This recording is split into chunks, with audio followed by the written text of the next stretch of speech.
Lorsque nous voyons les événements qui se passent dans le monde, lorsque par le Saint-Esprit nous pouvons comprendre ces événements, lorsque nous voyons les prophéties s'accomplir, oh Dieu Tout-Puissant, nous savons que c'est la fin.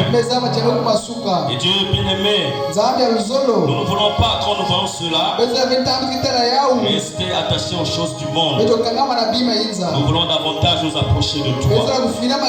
Nous voulons davantage devenir meilleurs. Être saints à l'extrême. Oui, Seigneur de gloire. Et rester attaché à la parole. Séparé aux choses du monde. Être des fous de Jésus-Christ. Rester cinglés du Seigneur. Et accepter d'être critiqués. D'être rejetés par le monde. Afin que nous soyons acceptés par Dieu. Et ce matin, nous sommes venus pour que nous puissions nous approcher encore de Dieu. Alors nous te confions d'être avec nous. Pardonne nos fautes et nos manquements. Pardonne nos péchés. Que par le sang de la croix du Calvaire, tu nous considères purs et justes devant Dieu.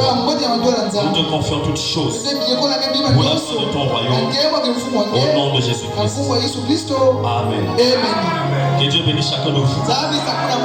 Asseyez-vous une minute. Alors c'est encore un privilège pour nous ce matin. Et une grâce pour moi d'être encore devant vous. Le pasteur Blaise Mukoko a encore souhaité que je sois devant vous pour le soutenir alors qu'il est en train de se reposer. Alors, c'est quelle est la volonté du Seigneur?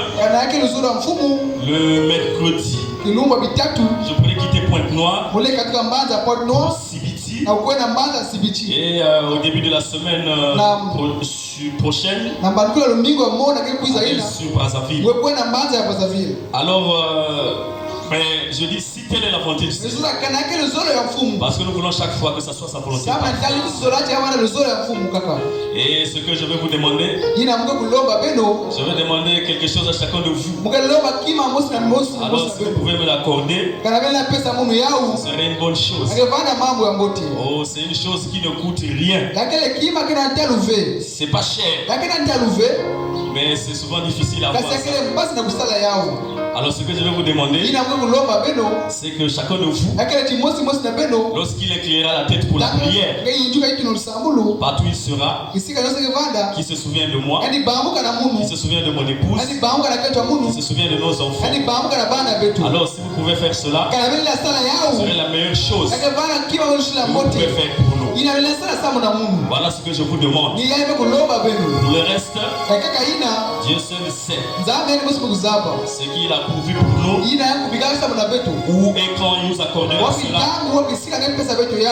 Et je prierai Dieu pour vous aussi, pour que vous restiez dans l'harmonie, restez attachés à la parole, parce qu'il n'y a plus de temps. Si on se revoit plus sur cette terre, je prie que nous puissions nous revoir de l'autre côté.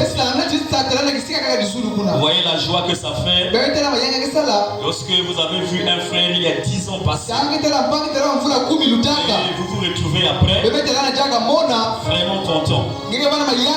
Voyez-vous, lorsqu'on va se retrouver de l'autre côté, ça sera plus que ça. Et je prie que chacun de nous soit de l'autre côté.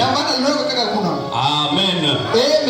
Je vous prie de vous lever et prenons nos Bibles dans le livre de Matthieu chapitre 18.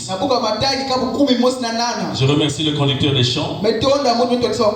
Il m'a laissé 5 minutes. Là il est 10h31 minutes. Matthieu chapitre 18. Nous allons lire les versets 7 à 9. Il est dit ceci. J'ai beaucoup de notes. Alors je prie que Dieu m'aide pour arriver jusqu'à la fin de ma pensée.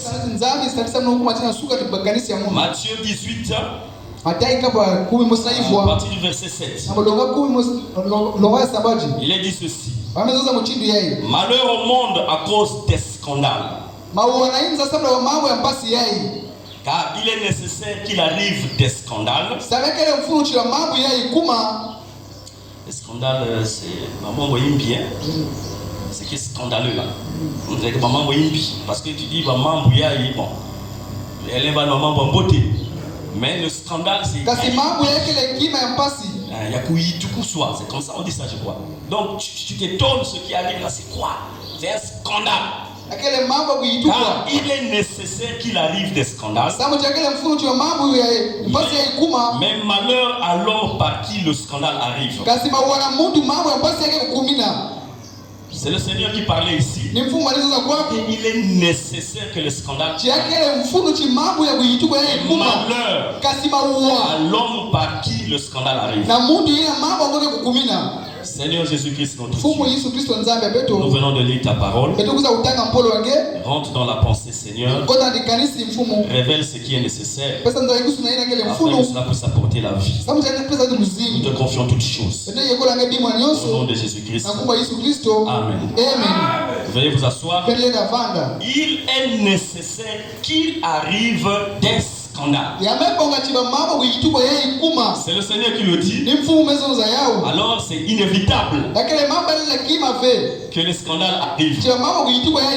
Lorsque vous prenez la même déclaration dans Luc chapitre 17, le verset 1, il est dit ceci. Jésus dit à ses disciples, il est impossible qu'il n'arrive pas des scandales. Est-ce que vous voyez ça? La traduction de Luc ici. Il est impossible qu'il n'arrive pas des scandales. Mais malheur à celui par qui ils arrivent. Voyez-vous? C'est-à-dire que les scandales doivent arriver parmi nous. Parmi les chrétiens. Dans l'église de Dieu, les scandales vont arriver. Dans votre famille, dans votre travail là-bas, là où vous faites votre activité, dans le quartier, les scandales vont arriver. Et on ne peut pas esquiver cela. On ne peut pas penser que ça ne peut jamais arriver. Ça va toujours arriver. Voyez-vous? Mais malheur. Parce que le mais est là. Et vous? Mais Seigneur attire notre attention. Les scandales vont arriver. Dieu ne va pas empêcher que ça arrive. Rien n'empêchera que ça arrive. Vous pouvez être loyal. Voyez-vous? Vivez la parole de Dieu. Les scandales vont arriver. Parce que la Bible dit il est impossible. Il n'arrive pas les scandales. Le Seigneur dit il est nécessaire. Voyez-vous? Il est nécessaire qu'il arrive des scandales. Mais malheur à l'homme par qui le scandale arrive. Voyez-vous? Et nous ne voulons pas être les gens par qui les malheurs arrivent. Parce que le Seigneur a dit, si le scandale arrive par toi, tu es un homme malheureux. Voyez-vous? Et donc nous ne voulons pas que les scandales arrivent par nous. Alors nous allons continuer avec la pensée de l'amour de la vérité. Et ce matin, nous allons parler de le sujet que j'ai intitulé ici, la chaîne de culpabilité. La chaîne de la culpabilité. Non, la culpabilité, être coupable, voilà. Alors, la chaîne c'est quoi? Une chaîne. Chacun de nous ici a déjà vu une chaîne, n'est-ce pas? Une chaîne, c'est une succession des anneaux ou des maillons insérés les uns dans les autres. Nous avons tous déjà vu une chaîne. C'est des maillons, c'est des anneaux qui sont enserrés les uns dans les autres. C'est ça une chaîne. Et la culpabilité, j'ai vu ça dans le dictionnaire, c'est l'état de celui ou celle qui est coupable ou réputé coupable. Coupable d'un crime, coupable d'un délit. Tu as fait quelque chose de mauvais, alors tu es coupable. Voyez-vous? Mais ici donc nous allons parler de la chaîne de la culpabilité. Il y a une chaîne qui se fait souvent lorsqu'on est coupable. Et nous allons examiner cela. Vous savez, lorsque on enseigne, on dit que l'enseignement c'est la colonne vertébrale. La colonne vertébrale de l'église. Parce que l'enseignement positionne. Et lorsqu'on enseigne, alors on veut rentrer dans les détails pour faire comprendre cela. On prend beaucoup d'exemples. Voyez-vous, ça fait qu'on a beaucoup de notes. Alors la chaîne de la culpabilité. Nous allons prendre les illustrations dans la Bible. On commence dans Genèse chapitre 3. Genèse chapitre 3. Le verset 1. On va parler de l'histoire de Caïn et Abel. De Adam, pardon. Alors, vous pouvez lire Genèse chapitre 3 de 1 à 20. Et pour gagner du temps, je vais prendre la partie essentielle. Vous savez de quoi il s'agit. Il s'agit de la séduction de Ève par Satan. Alors, je prends le verset 7. Il est dit ceci: les yeux de l'un et de l'autre s'ouvrirent. Ils connurent qu'ils étaient nus et ayant cousu des figuiers, ils s'enfirent des ceintures. Alors ils attendirent la voix de l'Éternel Dieu. Ils parcoururent le jardin vers le soir. Et l'homme et la femme se cachèrent loin de la face de l'Éternel Dieu, au milieu des arbres du jardin. Mais l'Éternel Dieu appela l'homme et lui dit: où es-tu?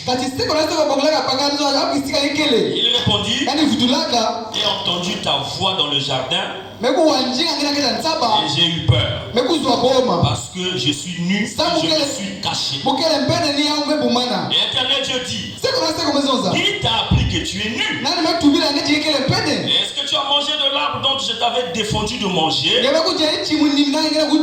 L'homme répondit: la femme que tu as mise auprès de moi m'a donné de l'arbre et j'en ai mangé. Et Dieu dit à la femme: pourquoi as-tu fait cela? La femme répondit: le serpent m'a séduit et j'en ai mangé. Amen. Est-ce que vous voyez la chaîne? Quand il y a eu le péché, Dieu est descendu. Les gens qui communient avec Dieu, ceux-là qui supportaient la présence de Dieu, puisqu'ils étaient maintenant dans le péché, ils sont partis loin, se cacher de la face de l'Éternel. Ils ne supportaient plus la voix de l'Éternel. Alors qu'avant le péché, ils supportaient la voix de l'Éternel. Et quand le péché est arrivé, ils ne supportaient plus la voix de l'Éternel. Voyez-vous, c'est là ce qui arrive souvent. Lorsqu'un frère est en ordre avec la parole de Dieu, il supporte cette parole. Mais lorsqu'il a péché, il ne veut même plus s'asseoir devant. Il veut maintenant s'asseoir derrière. Voyez-vous, il ne supporte plus la voix de l'Éternel. Cela a commencé depuis Adam. Et quand Dieu dit: où es-tu? Il dit: j'ai entendu sa voix, je suis allé me cacher. Parce que je suis nu. Mais comment est-ce que tu es nu? Qui t'a dit que tu es nu? Est-ce que tu as transgressé ma parole? C'est pas moi. C'est la femme que tu as mise à côté de moi. C'est elle qui m'a enseigné que je peux manger l'arbre que tu avais interdit. C'est pour cela que je reconnais que je suis nu. Il y a le lien. L'homme accuse la femme. Dieu demande à la femme, pourquoi as-tu fait cela? La femme dit, c'est pas moi. C'est le serpent qui m'a séduit. Et elle m'a pris, m'a présenté le fruit. J'ai mangé. Voyez-vous, il y a un lien. Les maillons de la chaîne. De l'homme vers la femme. De la femme vers le serpent. La chaîne. Voyez-vous, nous allons continuer à lire. Alors, la suite dit ceci. L'Éternel Dieu dit au serpent. Cette fois-ci, Dieu ne demande pas au serpent pourquoi tu as fait ça. L'Éternel Dieu dit au serpent, et puisque tu as fait cela, tu seras maudit entre tous les bétails et entre tous les animaux. Entre tous les animaux des champs. Tu mangeras sur ton ventre. Et tu mangeras de la poussière tous les jours de ta vie. Je mettrai inimitié entre toi et la femme. Je mettrai inimitié. Merci. Je mettrai inimitié entre ta postérité et sa postérité. Celle-ci t'écrasera la tête et tu lui blesseras le talon. Et il dit à la femme, j'augmenterai la souffrance de tes grossesses. Tu enfanteras avec douleur. Tes désirs se porteront vers ton mari, mais il dominera sur toi. Et il dit à l'homme, puisque tu as écouté la voix de ta femme et tu as mangé de l'arbre au sujet duquel je t'avais donné cet ordre, tu n'en mangeras point. Le sol sera maudit à cause de toi. C'est à force de peine que tu en tireras la nourriture tous les jours de ta vie. Et il te produira des épines et des ronces. De l'herbe des champs. C'est à la sueur de ton visage que tu mangeras du pain. Jusqu'à ce que tu retournes dans la terre d'où tu as été pris. Car tu es poussière et tu retourneras dans la poussière. Voyez-vous, lorsque Dieu a commencé à demander à Adam, qu'est-ce qui est arrivé? Pourquoi tu agis ainsi? Adam dit que c'est la femme. La femme dit que c'est le serpent. Quand Dieu commence, il commence à maudire le serpent. Il finit de maudire le serpent. Il passe à Ève. Il finit de prononcer la sentence à Ève. Il passe à Adam. Et de Adam, c'est la terre qui a été maudite. Voyez-vous, la chaîne de culpabilité, c'est parti de l'un vers l'autre. Et lorsque la sentence est tombée, c'est parti de l'un vers l'autre. Parce qu'il y avait un lien dans le péché qui a été commis. Voyez-vous, nous sommes en train de poser le fondement. Remarquez aussi, lorsque le Seigneur Jésus-Christ fut crucifié, il y a eu une chaîne. Caïphe, qui avait pris la résolution de crucifier le Seigneur Jésus-Christ au mont Golgotha. Vous pouvez lire ça dans Jean chapitre 18. Les soldats, les huissiers, le tribun, Anne, qui était le tribun, il s'appelait Anne. C'était un homme, c'était pas une femme. Le gouverneur Pilate, tout le peuple qui criait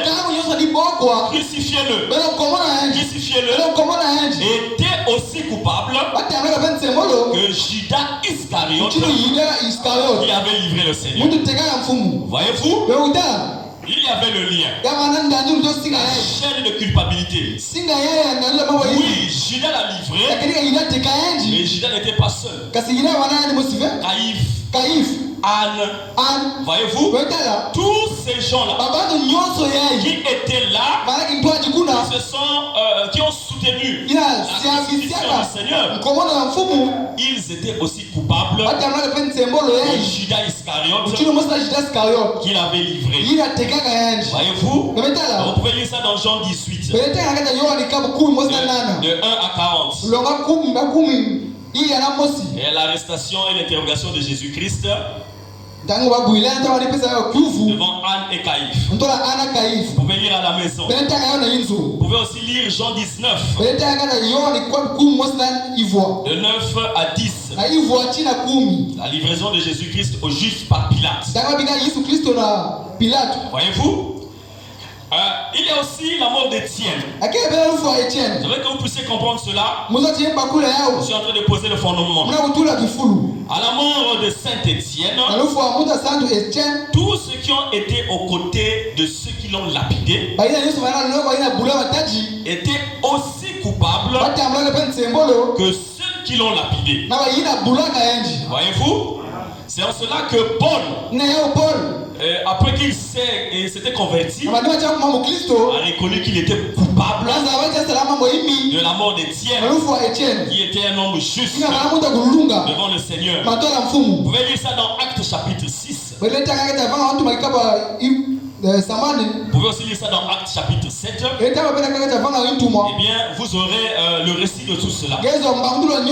Ceux qui ont lapidé Étienne, ceux qui l'ont assisté, ceux qui ont été contents, tous ces gens ont été pris dans la chaîne de culpabilité de la mort d'Étienne. Et frère Madame nous dit, si vous êtes témoin de quelque chose, si vous êtes témoin de quelque chose, vous en êtes aussi coupable que si vous y avez participé. Est-ce que nous écoutons ça? Lisons ça ici. Dans Hébreux chapitre 2, première partie. Ça a été prêché le matin, le 25 août 1957. Le 25 août 1957. 25 août 1957 et chapitre 2, première partie. Nous allons lire les paragraphes 3 et 4. Répondez ceci. Mais j'ai toujours cru que Paul, depuis qu'il avait vu mourir Étienne, ça, je pense que ça a vraiment dû l'ébranler. Quand il a approuvé la mort d'Étienne et qu'il a gardé le manteau de ceux qui le lapidaient, Paul s'est rendu coupable du sang d'Étienne et il l'a confessé. Il a dit, je ne suis même pas digne. Il a dit, parce que j'ai répandu le sang de son d'Étienne, le martyr. Il dit en effet, il était présent comme témoin. Paul s'est rendu coupable. Il a reconnu cela. Il a répandu le sang d'Étienne qui était juste. Voyez-vous, Étienne était un martyr. Il dit qu'il était présent comme témoin. Il était présent comme témoin. Voyez-vous ça? Paul, en ce temps-là, il s'appelait Saul. Il n'avait pas lapidé Étienne. Il n'était pas parmi les gens qui ont ramassé les pierres pour lapider Étienne. Mais il était parmi les gens qui ont tenu le manteau des lapideurs d'Étienne. Il était parmi les gens qui ont accompagné pour assister à la lapidation d'Étienne. Il avait éprouvé cela. Et il a été coupable aussi bien que ceux-là qui ont lapidé Étienne. Voyez-vous? Maintenant on continue, il dit au paragraphe 4. Il dit, et si vous êtes présents comme témoin de quelque chose. Est-ce que nous écoutons cela? Et si vous êtes présents comme témoin de quelque chose, il dit, vous en êtes aussi coupable que si vous y avez participé. Paul était coupable. Je voulais dire, Saul était coupable. Mais même lorsqu'il a été converti, il était toujours coupable de la mort d'Étienne.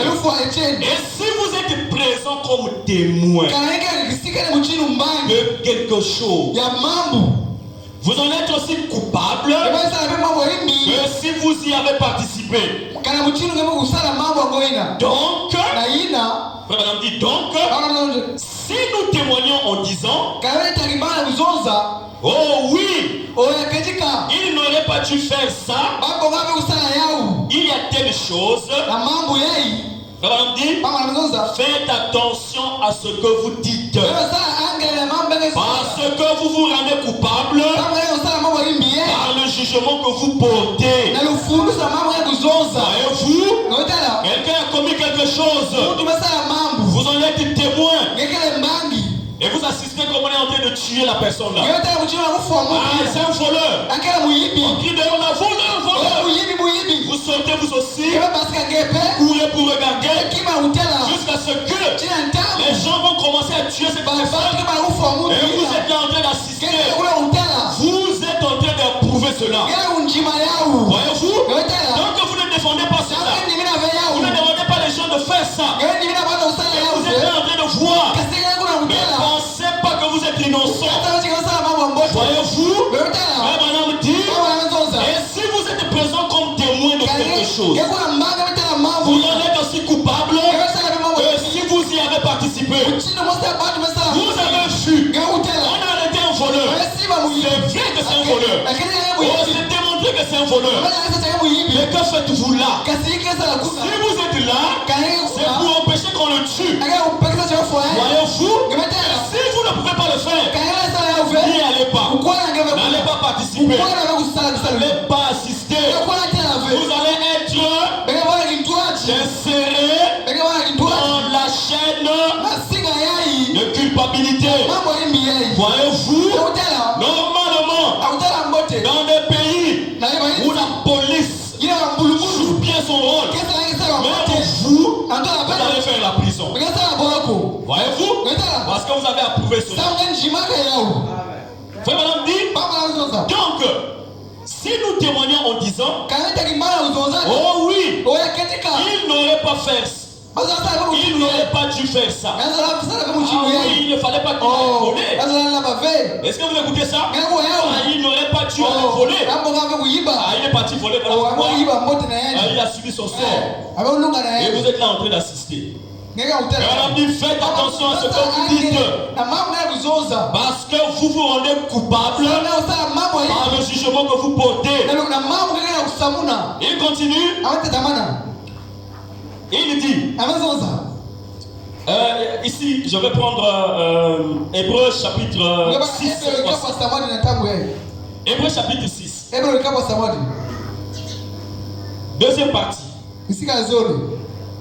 Au paragraphe 467.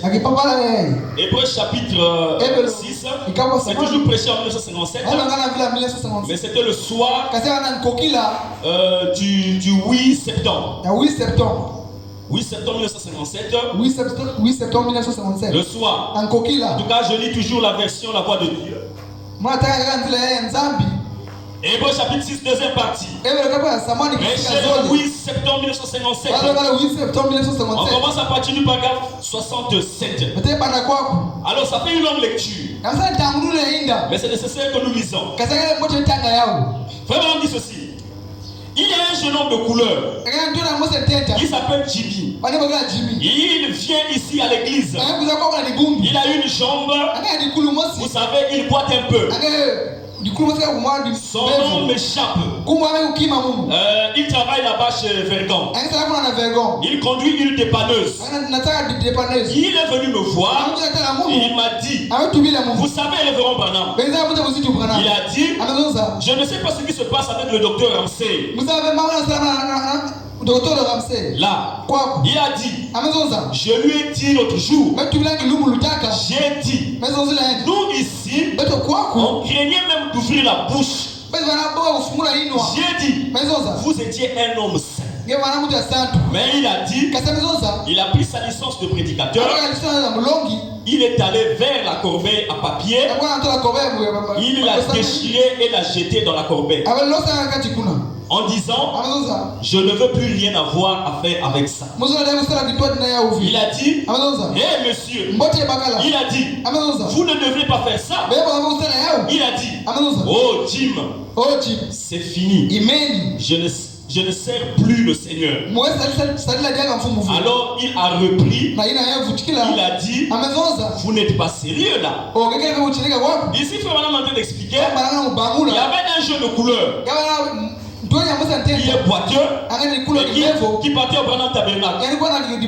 Alors il est venu expliquer à Frère Branham qu'il y a un prédicateur qu'on appelle docteur Ramsey. Il avait un doctorat en théologie et il prêchait la parole de Dieu. Alors ce docteur un jour a pris son diplôme. Il s'est approché de la corbeille à papier. Il a déchiré son diplôme de docteur en théologie. Il a dit, je n'ai plus rien à voir avec le Seigneur. Je ne veux plus le servir. Et Jim était en train de le dire, nous ici, nous te considérons comme un homme saint. Parce que nous, on ne pouvait même pas ouvrir la bouche devant toi. Et voyez-vous? Donc pour nous, tu es un homme saint. Tu ne peux pas faire comme ça.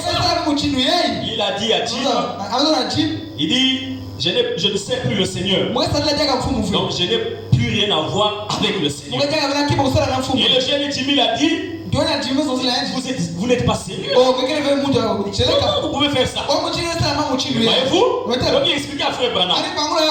Il continue de dire. Il a ajouté. Ensuite il m'a dit, il a dit qu'il allait venir rôder ses soupapes. C'est son véhicule. Il a remplacé les soupapes. Il devait faire un rodage. Alors le jour de la fête du travail, le docteur Ramsey là devait faire le rodage. Alors il a dit, il dit, bon Jim, je veux que tu viennes m'aider. Il a dit, donc Jim lui répond au docteur Ramsey. Il dit, je vous aiderai après être revenu de l'église. Mais j'irai d'abord à l'église. Voyez-vous, ce jeune homme, il mettait toujours Dieu à la première place. Quoique ce docteur lui a demandé de venir l'accompagner pour aller rôder sa voiture, pour aller rôder ses soupapes.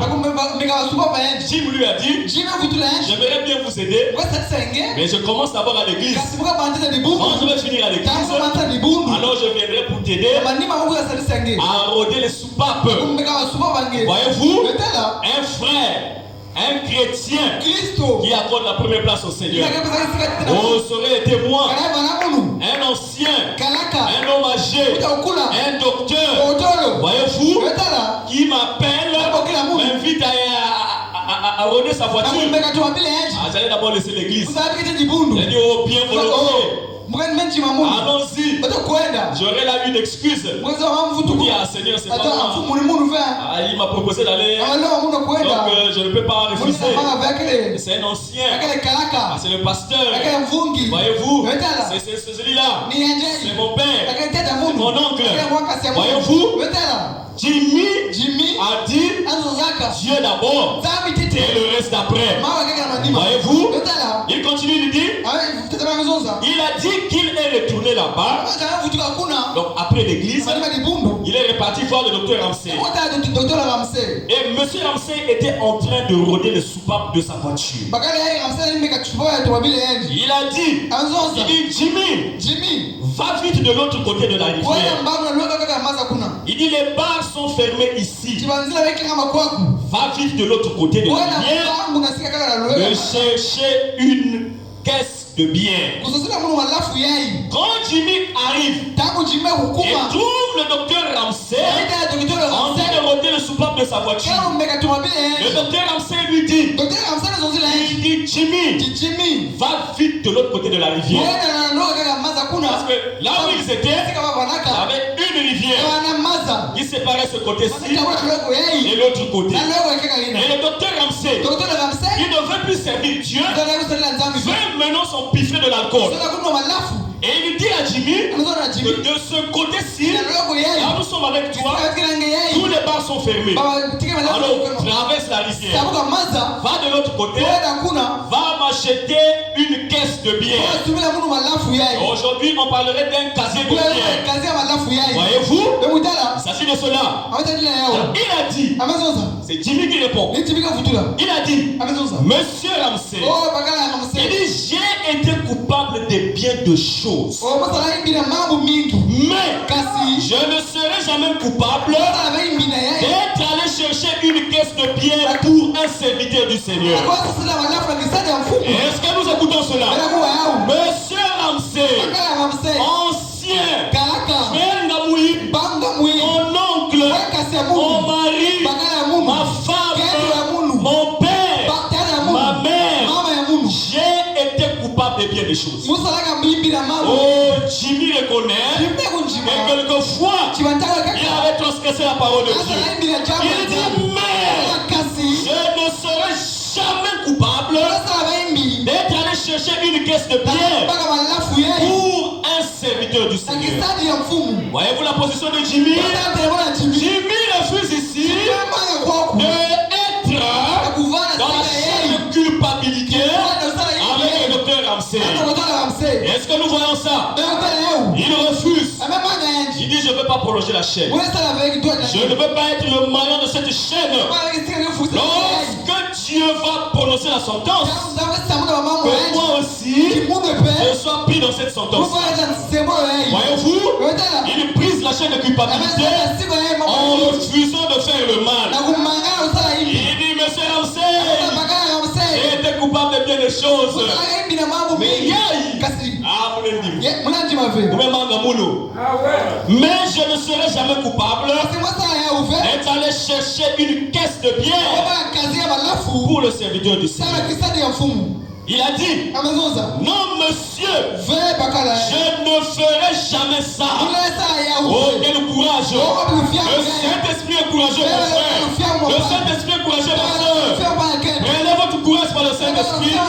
Dites non, je ne ferai jamais ça. Voyez-vous, et Dieu sera de votre côté. En faisant cela, vous allez briser la chaîne de culpabilité. Mais si vous acceptez cela, vous allez être pris dans la chaîne de culpabilité et la sentence va retomber dessus. Et combien de fois nous sommes souvent pris dans cette chaîne de culpabilité? Voyez-vous, parce que c'est ton père qui t'a envoyé, parce que c'est ton oncle qui t'a envoyé. Voyez-vous, oh, je me sens bien pendant que je suis ici. Là où je vis actuellement, le papa là où je suis là, il n'est pas mon père biologique. Cette femme n'est pas ma mère biologique. Et lorsque j'étais à l'église catholique, avant de prendre le baptême, vous avez besoin d'un papa et un baptême. Ou bien maman baptême. Je ne sais pas s'il y a eu ceux qui étaient catholiques ici. Donc c'est mon parrain quand j'étais catholique. Et lorsque j'étais ici à Brazzaville, nous vivions à la raffinerie. J'étais en classe de terminale. Je vivais chez lui. C'est lui qui s'occupait de moi. Les cahiers, la télé, tout. C'est lui. Voyez-vous, je quittais la raffinerie pour aller au lycée Karl Marx. Aujourd'hui, lycée Victor Auganier. C'est lui qui s'occupait des transports. Tout, c'était lui. Voyez-vous? Mais lorsque j'avais pris le message, alors j'ai commencé à me mettre en ordre. Et un jour, les gens ont visité la famille. Il m'appelait Rodrigue. Je dis papa, il m'a tendu l'argent. Il dit il va acheter la boisson. Il avait la bière, le vin et tout cela. Voyez-vous? Je lui ai dit, papa, je ne peux pas faire ça. Il dit quoi? J'ai dit non papa, je ne peux pas aller acheter la boisson. Il dit comment ça? Il dit non, c'est pas bon pour les chrétiens. Il dit qu'est-ce que tu veux me dire là? Il dit qu'il y a des prêtres qui boivent la boisson ici. Il y a beaucoup de pasteurs qui boivent la boisson. Qu'est-ce que tu veux me dire? Je dis papa, je ne peux pas faire ça. Voyez-vous? Je l'ai fait en prenant tous les risques qu'il pouvait me mettre dehors. Je ne suis pas son fils biologique. Voyez-vous? Mais par la grâce de Dieu, j'ai pris position pour la parole. Et il ne m'a pas chassé. Nous sommes restés là. Et nous sommes restés jusqu'aujourd'hui. Oh, quelques années plus tard, lorsque j'étais à Brazzaville, j'ai appris, j'ai commencé à fréquenter l'église du Messie. Voyez-vous? Même si aujourd'hui, quelques années après, il a relâché, mais il n'a jamais oublié ma position. Alors c'était en 1994. Jusqu'aujourd'hui, 30 ans après, il respecte ma position. Voyez-vous? Il faut garder la position. Parce que si vous avez le Saint-Esprit est courageux. Un jour, nous étions avec des gens qui ne croient pas au message. Et il y avait un pasteur au milieu de nous. Pendant qu'on était en train de converser, c'est là-bas dans les villages de Sibiti. Alors on est tombé sur le sujet des boissons alcoolisées. Alors le pasteur qui était à côté là dit qu'un jour l'oncle de sa femme est venu à la maison et il a demandé de boire le vin rouge. Et lui a pris l'argent, a donné à son épouse. Voilà, j'étais le vin rouge. Alors j'ai pris mon épée, j'ai frappé sur ça. J'ai dit, toi un pasteur, tu prends de ton argent pour donner à ta femme. Voyez-vous la chaîne de culpabilité? Au lieu de commettre son péché lui-même, il associe sa femme. Va acheter. Va acheter le vin rouge parce que c'est l'homme de sa femme. Et on a bu ça dans sa maison. Oh, je lui ai dit, c'est pas possible. Tu peux pas faire comme ça. Un pasteur.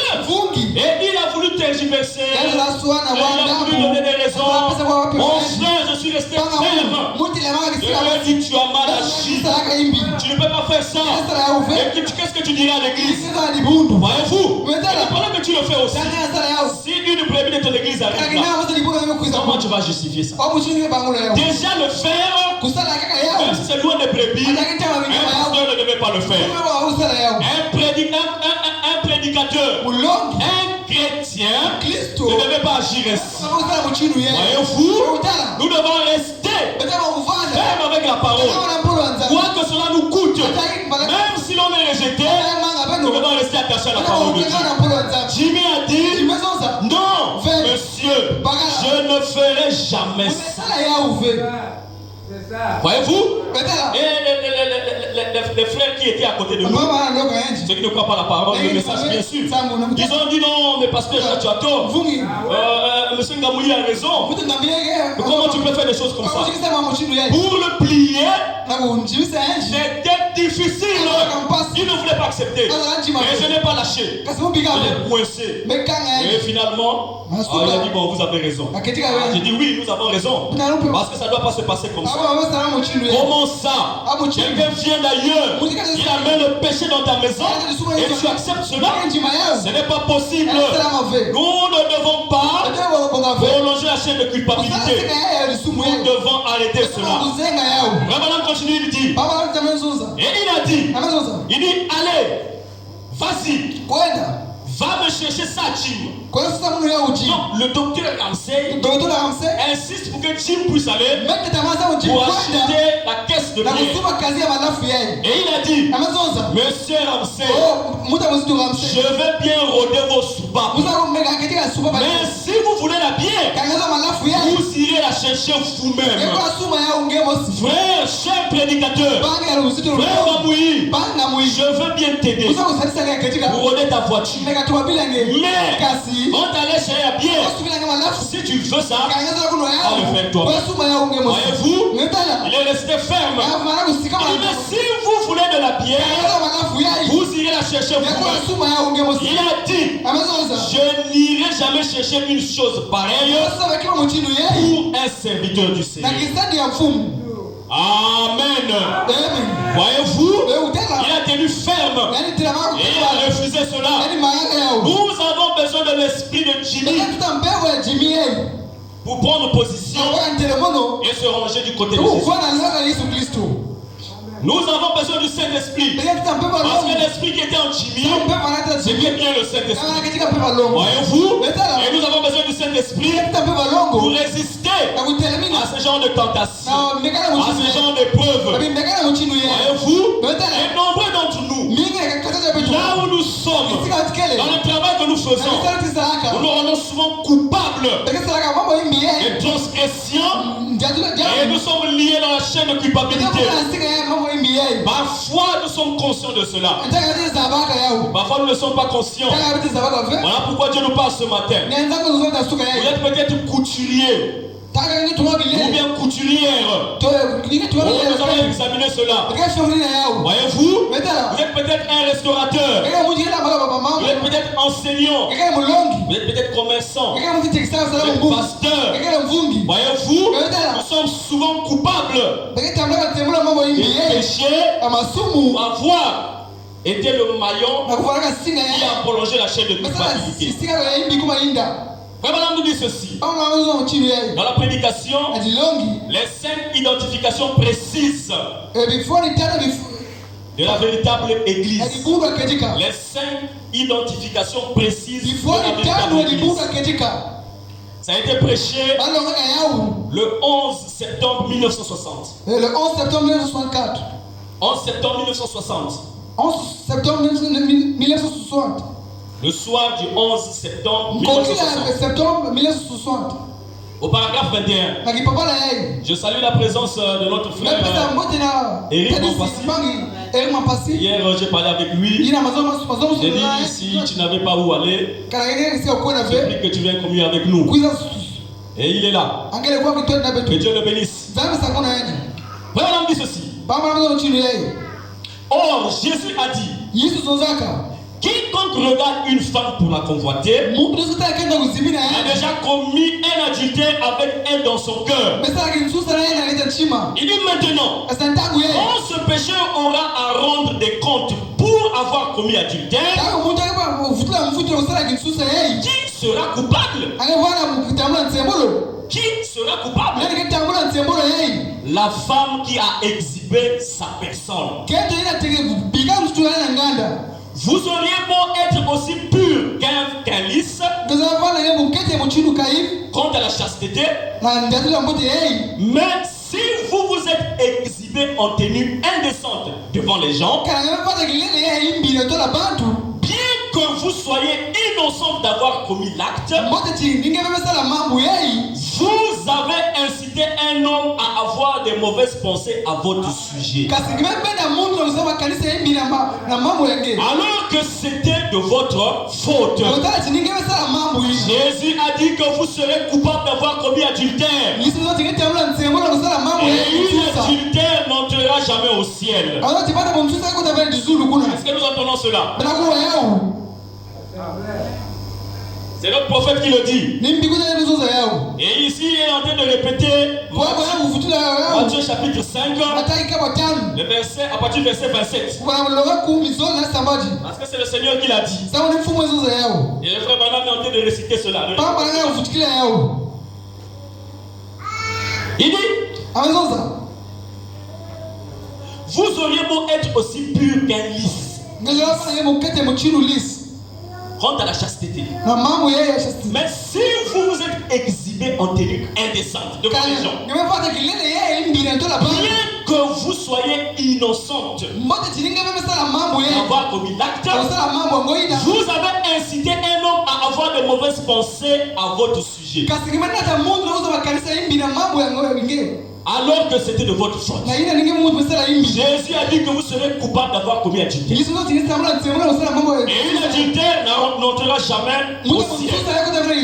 Est-ce que nous écoutons ça? Une femme qui s'habille mal, un homme le convoite.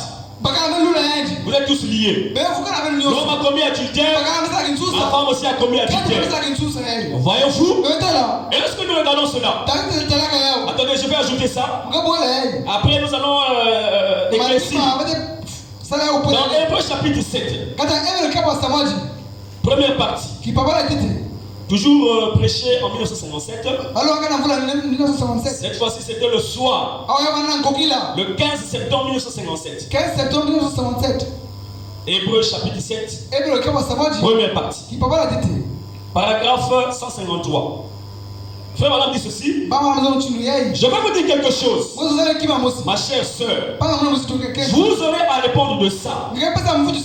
Peu m'importe. Vous êtes peut-être aussi pur qu'un lys. Il se peut que vous n'ayez jamais réellement commis un péché de ce type. Un péché d'immoralité dans votre vie. Mais si vous vous habillez comme ça, vous aurez à répondre au jugement d'avoir commis un adultère avec tous les hommes qui vous aurez regardé. C'est ce que la Bible dit. Et quand vous marchez dans la rue, le coupable, c'est qui? L'homme? Non, monsieur. C'est vous. C'est vous qui vous êtes présenté dans cette tenue. Vous êtes présenté dans une mauvaise tenue. Et l'homme vous a convoité. Et tous les hommes qui vous convoitent, selon Matthieu chapitre 5, ces hommes commettent adultère. Madame dit, vous aussi, vous êtes pris dans l'adultère. Parce que c'est vous qui vous êtes exilés. C'est vous qui vous êtes de cette façon. Voyez-vous? Alors la femme va dire, ah, ça c'est pas moi. J'ai acheté ça dans une boutique. Voyez-vous? Alors, on commence à rejeter les responsabilités. Parce que moi, lorsque Dieu va m'accuser, ah, tu avais convoité tes filles. Film va apparaître devant moi. Ah, je vais dire au Seigneur, mais c'est parce qu'elle était mal habillée. Voyez-vous? Oh, le Seigneur va demander à la femme là, pourquoi tu t'es mal habillée? Ah, c'est pas moi. J'ai acheté ça au marché. J'ai acheté ça dans cette boutique. Voyez-vous? On rejette la culpabilité. Le Seigneur vient à la boutique. Pourquoi vous avez vendu ça? Ah, c'est pas moi. C'est le couturier. Voyez-vous? La tête de culpabilité. On se lit dans la culpabilité les uns après les autres. Le couturier ne dira pas, ah, moi c'est elle qui a amené le modèle.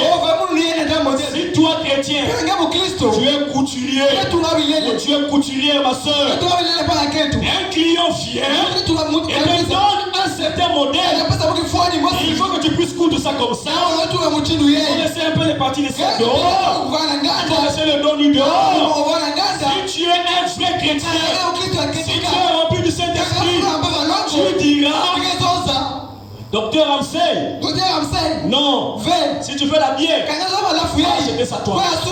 Voyez-vous, ma soeur, ma cliente, ce modèle-là, il peut me payer 50 000. Mais je ne voudrais pas me rendre coupable devant Dieu d'avoir été la couturière ou le couturier qui fera que tu exposes ton corps aux hommes dehors. Voyez-vous, nous regardons souvent l'argent, mais nous sommes pris dans l'engrenage de la culpabilité sans le savoir. Tu es commerçant, tu vends les habits, regarde aux habits que tu proposes. Même si aujourd'hui Satan a fait que les femmes s'habillent très mal, exposant leur corps, et ce sont les habits qui marchent. Enlève ça de ton rayon.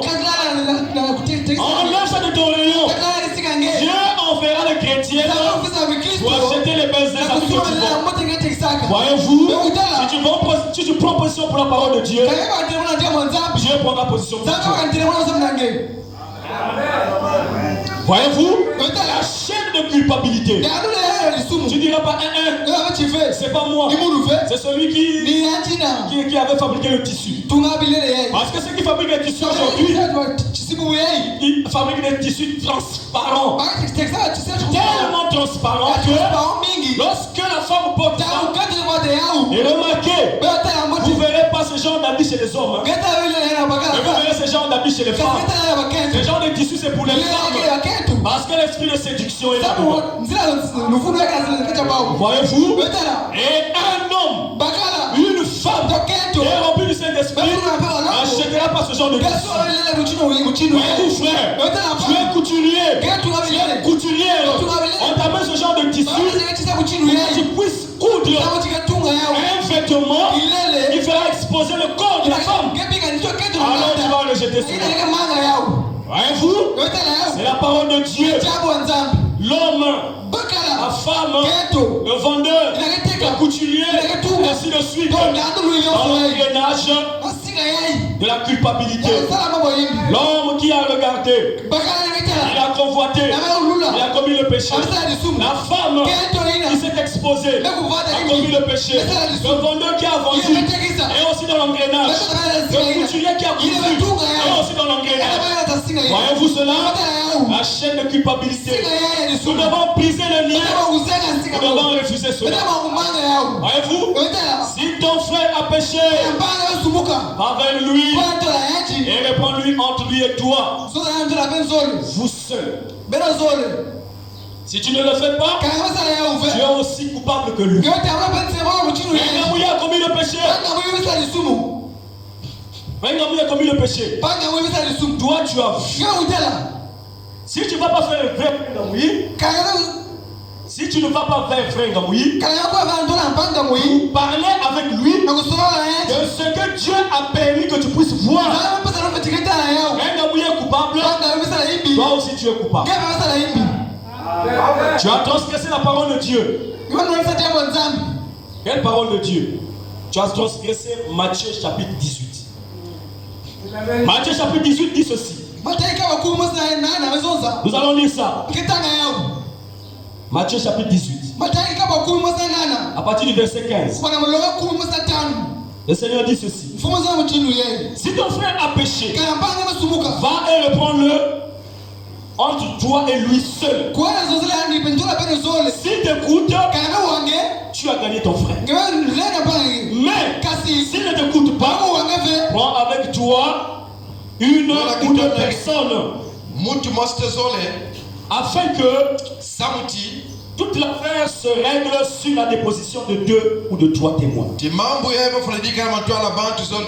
refuse de les écouter, dis-le à l'église. Et s'il refuse aussi d'écouter l'église, qu'il soit pour toi comme un païen et un publicain. Je vous le dis en vérité, tout ce que vous lierez sur la terre sera lié dans le ciel, et tout ce que vous délierez sur la terre sera délié dans le ciel. Matthieu 18, dans notre constitution, que nous devons tous appliquer, que nous devons tous respecter, dis que si ton frère a commis, va vers lui, règle ces situations entre vous deux seuls. La Bible ne dit pas, va sonner la trompette. Tu vas faire que 20, je lui en parle. Tu vas faire Eric, je lui en parle. Tu vas faire frère Blaise, je lui en parle. Tu vas faire soeur Georgette, tu lui en parles. C'est pas ce que la Bible dit. Si tu ne vas pas, tu transgresses la parole de Dieu et tu deviens toi aussi coupable que lui. Parce que tu n'as pas appliqué la parole de Dieu. Ne dis pas ils ont fait le Branham. Et Hébreu chapitre 7. Hébreu chapitre 7, deuxième partie. Prêché le soir du 22 septembre 1957. Paragraphe 279. On va commencer à 279. S'il y a un grief contre un membre, si un membre a un grief contre un autre, ou que quelque chose ne va pas, vous devez aller vous-même vers ce frère. Voilà, c'est bien traduit. Vous devez. Le frère ne dit pas vous pouvez. C'est comme sport, tu peux ou tu n'es pas. Non, il dit vous devez aller vous-même. C'est toi qui as un grief contre ton frère. C'est toi qui as vu quelque chose contre ton frère. Vous devez aller vous-même vers ce frère et lui parler seul à seul. Ça commence d'abord seul à seul. Matthieu 18.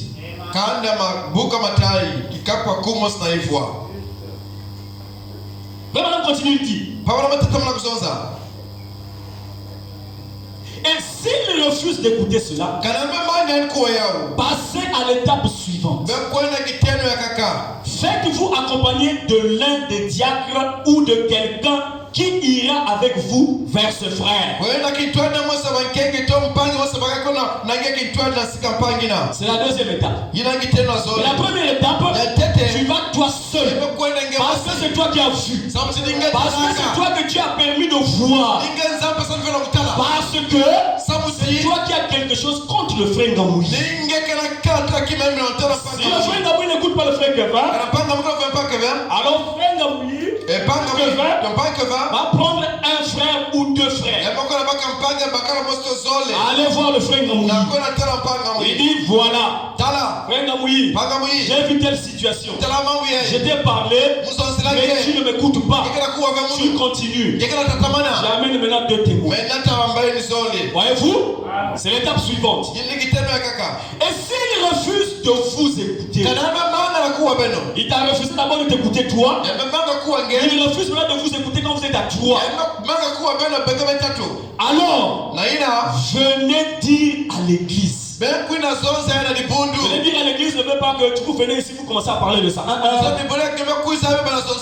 ça au pasteur. Et le pasteur connaît la procédure. Et si l'église, et s'il refuse d'écouter l'église, alors la Bible dit qu'il soit pour vous comme un païen et un publicain. Et madame me dit c'est vrai. Voyez-vous? Et toute personne qui connaît une personne coupable, et toute personne qui connaît une personne coupable, si vous et toute personne qui connaît une personne coupable, si vous n'allez pas lui en parler, alors vous êtes la partie de l'église de Dieu. Il aura à rendre compte de ce péché. Voyez-vous? Est-ce que nous écoutons ça? Permettez que je revienne. Ici c'est le paragraphe 279. Et toute personne qui connaît une personne coupable, si vous n'allez pas lui en parler, alors vous en êtes la partie de l'église de Dieu. Il aura à rendre compte de ce péché. On dit c'est vrai. Voyez-vous? Parce que vous n'avez pas brisé la chaîne de culpabilité. Tu n'as pas respecté la parole de Dieu. Matthieu 18. Il te dit va vers ton frère et parle à lui. Voyez-vous? Vous n'avez pas suivi toute la procédure. Vous êtes aussi coupable. Mais souvent ce que les gens font c'est quoi? Ils préfèrent raconter cela. Ils prennent le soin d'en parler à X, à Y, ici, là, partout.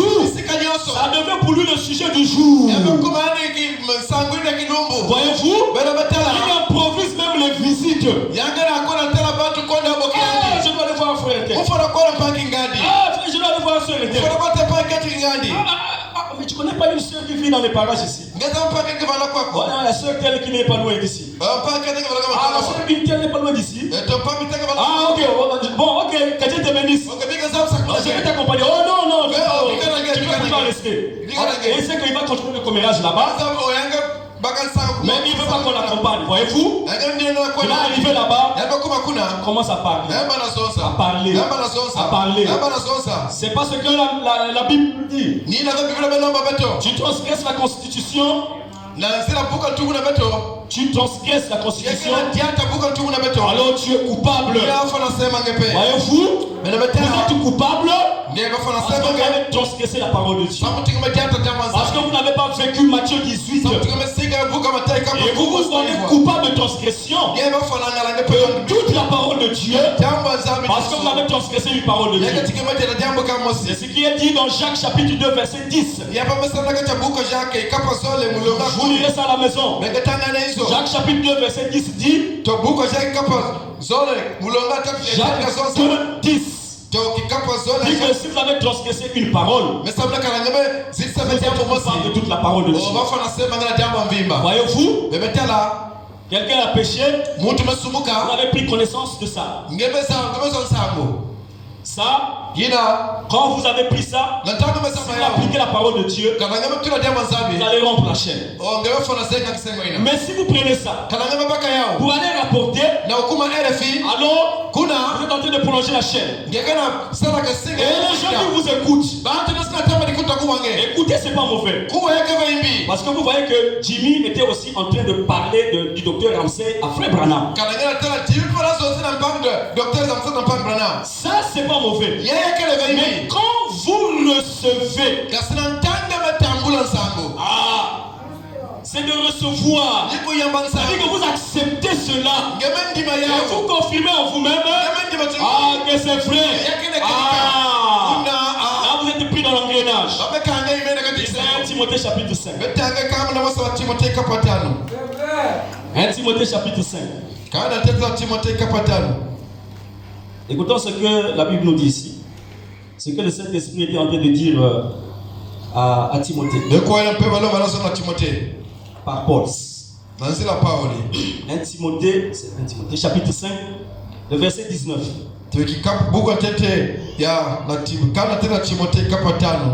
Il dit ceci. Ne reçois point d'accusation contre un ancien. Ne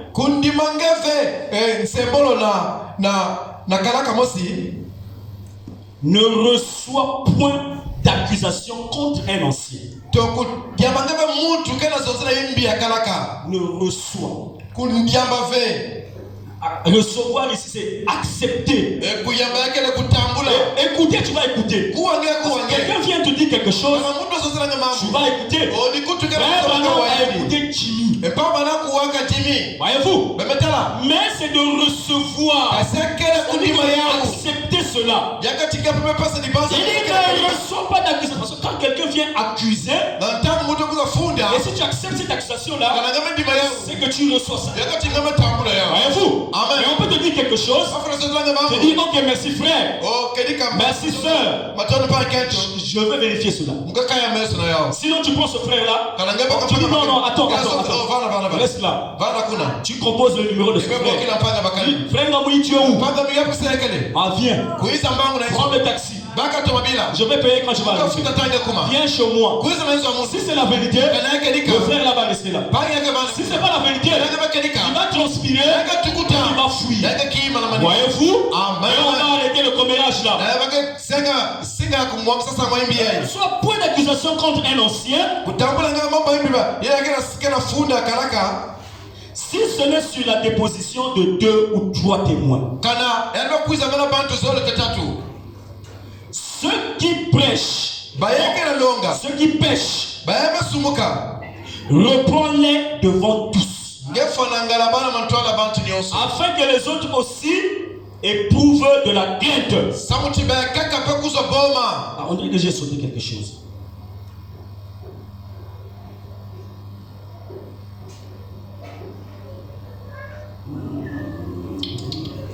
Attendez, je cherche là où Paul disait à Timothée, ne participe pas au péché d'autrui. C'est ça ce que je cherche. Si quelqu'un retrouve ça,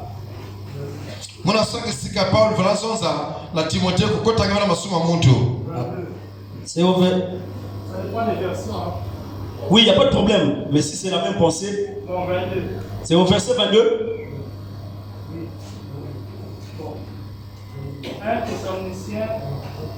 C'est 1 Thessaloniciens. 1 Thessaloniciens 22 dit abstenez-vous de toute espèce de mal. Non, c'est pas ça. 1 Timothée 5, 22 alors. Exact. Dieu te bénisse. C'est ça que je cherche. Ah, donc c'était dans la suite.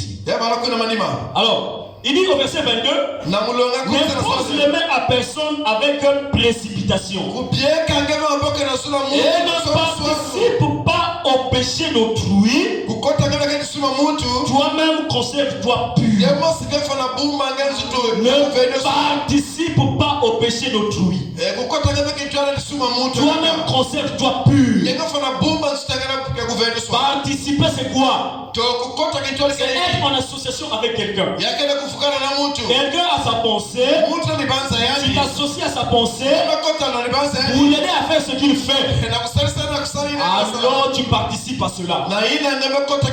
Voyez-vous, une femme qui veut mal s'habiller et qui vient chez toi pour coudre un habit où les seins sont dehors. Et toi tu l'aides à faire ça. Tu participes à son péché. Voyez-vous, et c'est pas bon de faire cela. Quiconque est coupable envers un seul point de la loi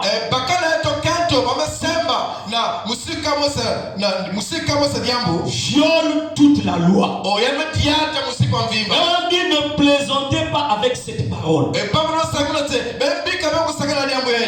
Quiconque est coupable envers un seul point de la loi. Un seul. Quiconque qui transgresse une parole de la Bible, il est coupable de toute la transgression de toute la parole de Dieu. Et frère madame dit ne plaisantez pas avec cette parole. Si frère madame est en train de répéter Jacques chapitre 2 le verset 10. Et il le dit dans l'exposé de cet âge de l'église. L'âge de l'église d'Éphèse. Page 101.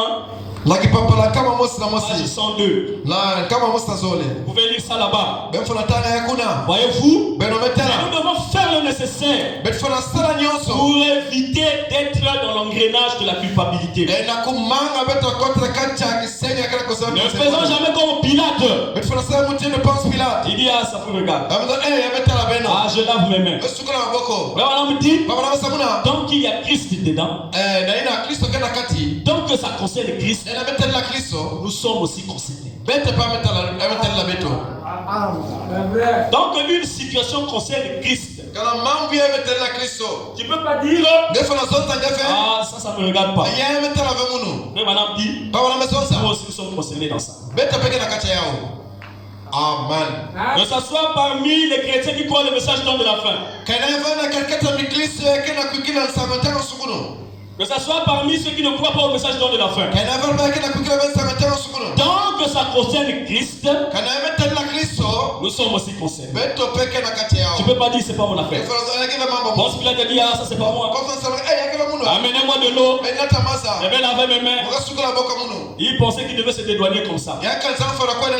Non.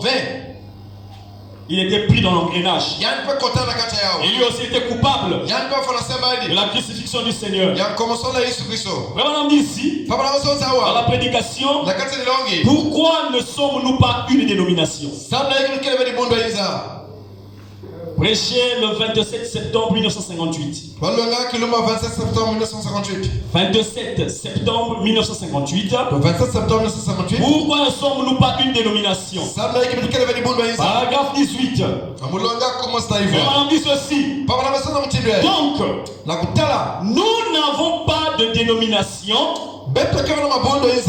Parce qu'à mon avis, les dénominations séparent les frères. Nous ne sommes pas une dénomination. Nous n'avons pas de dénomination. Parce que les dénominations séparent les frères. Il dit certains diront, eh bien, nous n'aurons rien à avoir dans ce réveil-là. Eh bien, nous n'aurons rien à voir dans ce réveil-là. Mais on a dit, c'est un réveil méthodiste. Parce que les gens disent, c'est les méthodistes qui sont dans le réveil. Et nous ne sommes pas des méthodistes, donc ça ne nous concerne pas. C'est ça la pensée ici. Il dit, c'est un réveil méthodiste. Et bien ça, c'est chez les baptistes. Ce qui se passe là, cette convention-là, c'est pour les baptistes. C'est pas pour nous. Ce réveil-là, c'est pour les pentecôtistes. Ça ne nous concerne pas. Mais madame dit, il dit nous sommes des méthodistes. Nous n'aurons rien à voir là-dedans. Voyez-vous? Il dit, frère, si Christ est là-dedans, nous avons tout à y voir. Voyez-vous? Les pentecôtistes sont en train d'organiser une campagne d'évangélisation. Ça ne me concerne pas. Voyez-vous? Parfois c'est dans ton village. Parfois c'est dans ton quartier. Tu dis, moi je crois que message de la fin. Moi ça ne me regarde pas. Nous devons y mettre. Il dit c'est le corps de Christ qui en souffre. Il dit frère, si Christ est là-dedans, si ce que les pentecôtistes font là, c'est pas d'évangélisation là, ça concerne Christ. Et si Christ est là-dedans, nous avons tout à y voir. Nous devons y mettre 3 points de suspension. Permettez-moi de rentrer dans les 3 points de suspension. Nous devons y mettre quoi, frère Branham? Nous pouvons soutenir cette campagne. Frère, viens assister si tu as le temps. Dans tout ce qui se dira, quelque part, quelque chose parlera à ton cœur. Oh, peut-être que le prédicateur n'est pas éloquent. Mais ne serait-ce que lorsqu'il lira la Bible, tu pourras dire Amen. Voyez-vous? Donc nous avons quelque chose à y voir. Oh, peut-être que tu apporteras un bidon d'eau pour permettre à ceux qui sont arrivés pour boire de l'eau. Voyez-vous? Parce qu'on parle de ton Seigneur. Souvenez-vous dans la Bible, une fois, quelqu'un était en train de chasser les démons au nom de Jésus. Et les apôtres sont venus voir le Seigneur. Ils ont dit, nous avons interdit ce monsieur-là. Il était en train de chasser les démons au nom de Jésus. Le Seigneur leur a reproché. Il a dit, comme il est en train de prêcher en mon nom, c'est qu'il n'est pas contre nous. Voyez-vous? Est-ce que nous voyons cela? C'est le corps de Christ qui en souffre. Et je vois tellement de ça dans les différents pays aujourd'hui. Combien nous avons. Or, Christ n'a jamais, à aucun moment, organisé d'église dénominationnelle. Ça, je vous le certifie. C'est vrai que c'est une église dénominationnelle. Mais ne dites pas, ça ne me concerne pas. Donc, c'est Jésus-Christ. Ça peut vous concerner quelque part. Voyez-vous, un frère dans l'église est dans une situation. Ne dis pas que ça ne me concerne pas. Non, mon frère. S'il est chrétien, et quand tu te dis chrétien, c'est que sa situation aussi te concerne. Qu'il soit dans le péché ou pas, cette situation te concerne. Ne dis pas, ah non, c'est pas moi. Oh, ça c'est lui. Il n'a qu'à se débrouiller. Il a commis le péché, c'est son affaire. Non, mon frère. Non, ma soeur. Ne sois pas Ponce Pilate. Toi aussi tu es concerné. Parce que c'est le corps de Christ qui souffre. Voyez-vous, le péché de ton frère, le péché de ta soeur, c'est le corps de Christ qui en souffre. Lorsque moi, j'ai péché, et que les gens commencent à critiquer les chrétiens, tu n'es pas épargné dans la critique. Lorsque les gens critiquent le message, tu n'es pas épargné dans la critique. Si vraiment tu es chrétien, si tu es vraiment dans le corps de Christ, cela aussi te concerne. Parce qu'il s'agit de Christ. Voyez-vous? Mais Paul a attiré l'attention de Timothée. Il a dit fais attention. Ne participe pas au péché d'autrui. Vous y allez, mais faites attention. Ne participez pas. Parce que vous êtes en train de risquer de rentrer dans l'engrenage de la culpabilité. Parce que participer, c'est agir en commun. Voyez-vous? Vous agissez en commun avec quelques actions avec autrui. Participer, c'est aussi communier. Participer, c'est aussi s'associer au sentiment d'autrui. Voyez-vous? C'est pour cette raison que Jimmy n'a pas voulu participer au péché du docteur Ramsey. Il n'a pas voulu être en communion avec lui. Il n'a pas voulu coopérer avec lui. Il n'a pas voulu partager les sentiments du docteur Ramsey. Et nous devons refuser de participer, de partager les mauvais sentiments avec les autres. Parce que ces mauvais sentiments-là nous mettent dans l'engrenage de la culpabilité. Ne prolonge pas la chaîne de culpabilité. Brise cette chaîne. Voyez-vous? Tous ceux qui sont en ce moment dans l'église, maintenant, nous sommes en train de participer à l'adoration. Voyez-vous? Nous sommes en train de participer à l'adoration. Tous ne sont pas prédicateurs. Tous ne sont pas joueurs de piano. Tous ne sont pas diacres. Mais tel que nous sommes réunis ici, nous sommes tous en train de participer à l'adoration. Voyez-vous? Vraiment, on le dit dans la prédication, vivant, mourant, enseveli, ressuscitant, revenant. Au paragraphe 6, ça a été prêché le 29 mars 1959. 29 mars 59 au soir. Vraiment, on dit, nous sommes désolés de le voir. Nous sommes désolés de voir que nous n'avons pas suffisamment de place pour asseoir ce beau groupe. Ce beau groupe de gens qui très tôt ce matin sont venus de différentes églises, de différents États, voire même de différentes nations, pour adorer avec nous, et qui se sont rassemblés ici au tabernacle ce matin pour participer à cette glorieuse adoration du Seigneur. Vous êtes venus de Kouikou, de Tietie, ou je ne sais d'où, rassemblés ici. Nous sommes tous en train de participer à l'adoration du Seigneur. Voyez-vous? Mais nous ne jouons pas tous le même rôle. Mais nous sommes tous en train de participer à l'adoration. Donc si on demandait lesquels ont participé à l'adoration du dimanche 15 septembre 2024 à l'ancien évangile tabernacle, eh bien nous sommes tous des participants. Voyez-vous?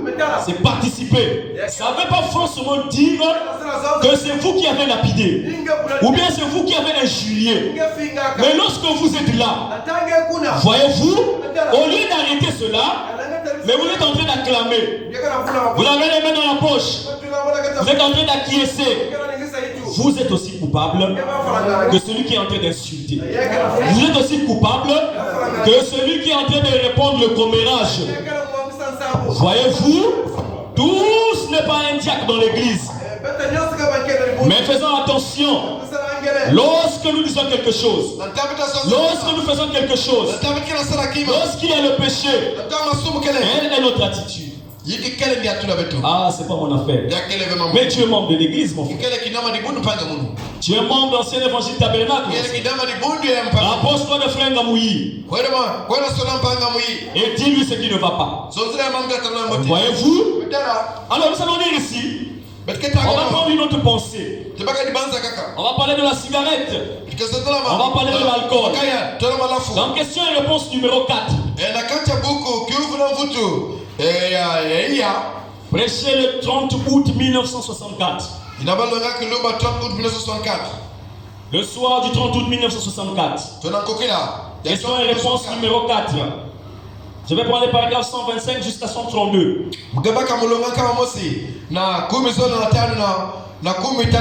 Question numéro 413. La question est posée. Frère Branham, est-ce mal de cultiver et de travailler dans le tabac?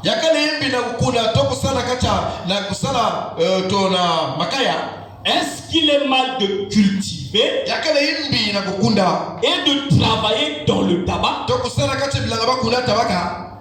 Ou bien dans une usine qui fabrique le tabac? Vraiment dit, je ne crois pas avoir répondu à ça. Paragraphe 125. Il dit bon, je suis contre le tabac. Vraiment commence par ça. Il dit je suis contre le tabac. Il dit je suis contre l'usage du tabac. Il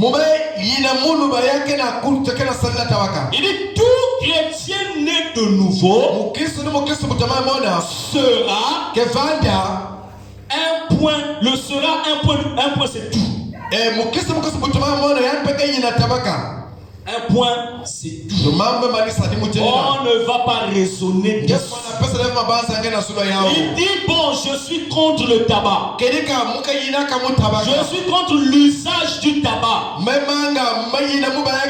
tout chrétien né de nouveau le sera. Un point, c'est tout. Il dit parce que c'est mal.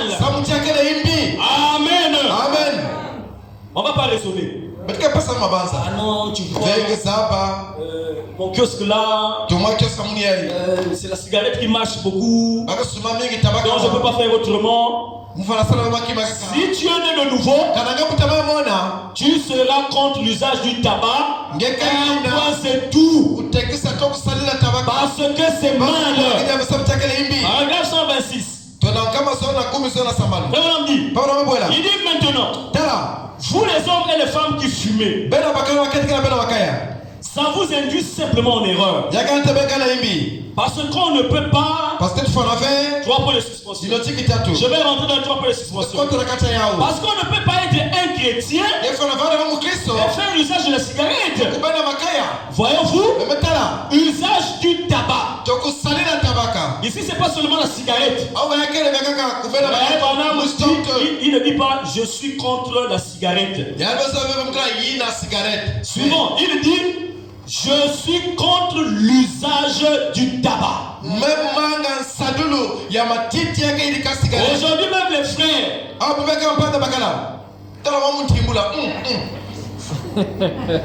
a dit que ce soit les céphalées. On a dit que ce soit les céphalées. Je dis frère Branham. Voyez-vous? Il dit je suis contre l'usage du tabac. Tout chrétien de nouveau le sera. Un point c'est tout. Parce que c'est mal. Maintenant vous les hommes et les femmes qui fumez ça, ça vous induit simplement en erreur. Parce qu'on ne peut pas. Voyez-vous? Il dit, paragraphe 128.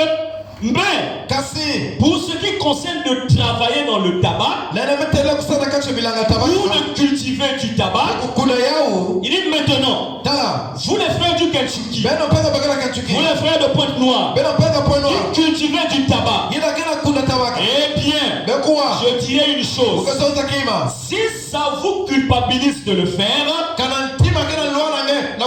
ne le faites pas.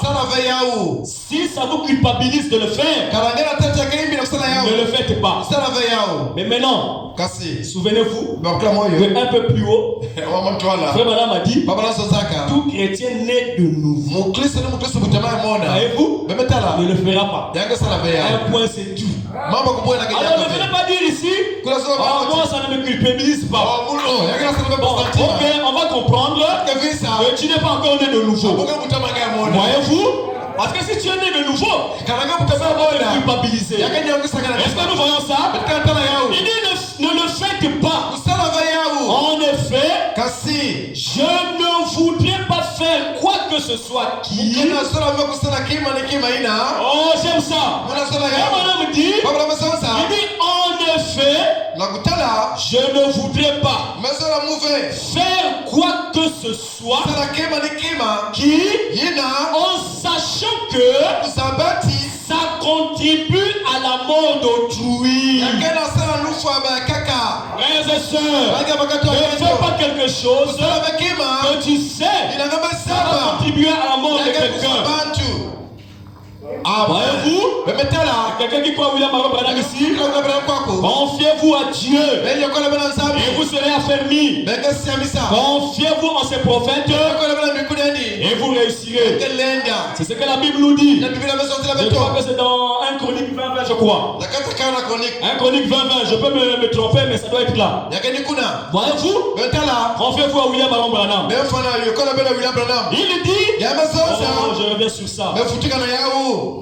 Il dit il dit maintenant, vous les frères du Kentucky, vous les frères de Pointe-Noire, qui vous cultivez du tabac, eh bien, je dirais une chose, si ça vous culpabilise de le faire, ne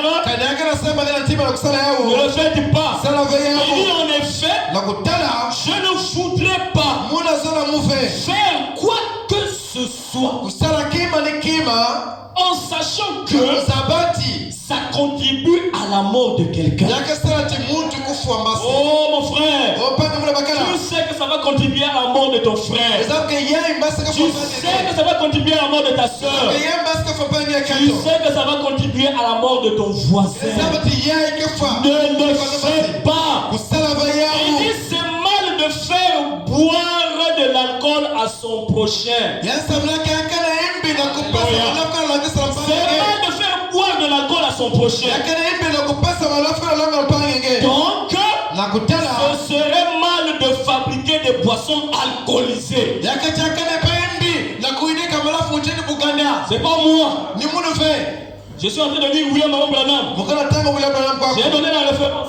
Peut-être que ça n'a pas été noté. Question et réponse numéro 4. Prêcher le soir. 30 août 1964. Le paragraphe, c'est la question 413. Commencez au paragraphe 125. Et là je suis au paragraphe 128. Il dit c'est mal de faire boire de l'alcool à son prochain. Il dit donc, ce serait mal de fabriquer des boissons alcoolisées. Est-ce que c'est pas clair? Si c'est mal de faire boire de l'alcool à son prochain, c'est aussi mal de fabriquer. Savez-vous, madame ici est en train de répondre à la question, à la partie de la question qui dit est-ce que c'est mal de travailler dans l'alcool ou dans le tabac? C'est sur ça qu'il est en train de parler. Il dit mais maintenant, permettez-moi de dire quelque chose d'autre.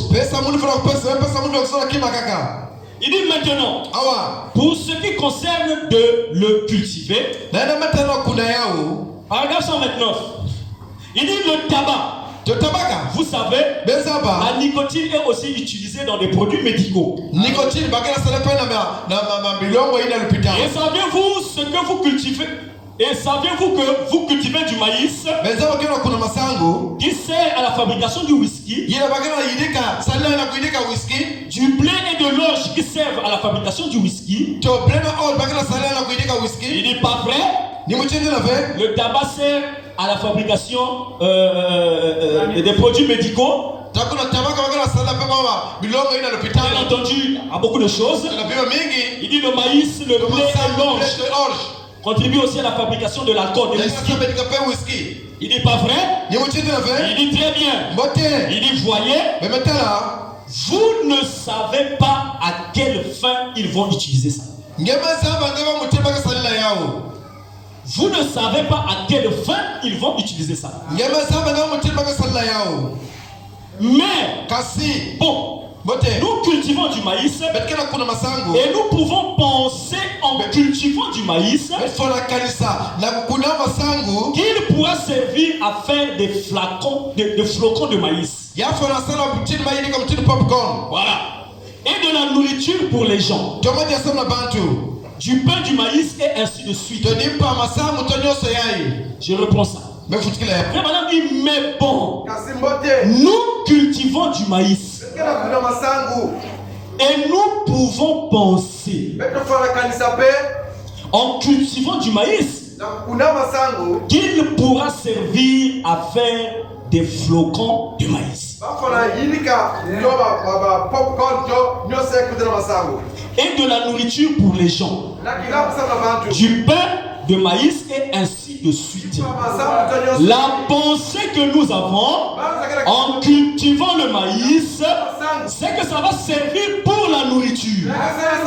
Est-ce que nous voyons cela?